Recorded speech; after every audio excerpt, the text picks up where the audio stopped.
তারা ঝাঁপিয়ে উঠছে।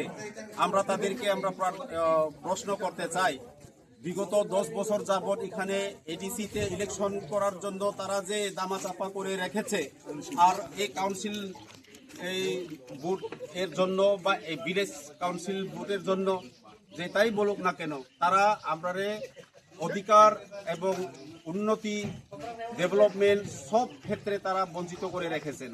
তো এই বঞ্চিতর কারণে আজকে মহারাজার ডাকে আমরা থানসার মাধ্যমে এসে আমরা বুঝতে পারছি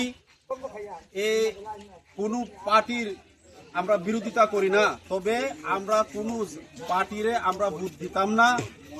এখন আমরা বুঝতে পারছি আগামী এপ্রিল 12 তারিখ যে নির্বাচন হবে, এখানে সব তিপ্রাসা অত্র এলাকার মানুষে আনারসের চিহ্নে আমরা সবাই ভোট দিয়ে আমাদের প্রার্থীকে এবং আমাদের মহারাজকে আরো শক্তিশালী বিপুলভাবে আমরা গড়ে তুলব, এই আশা আকাঙ্ক্ষা আমরা এখন রাখছি।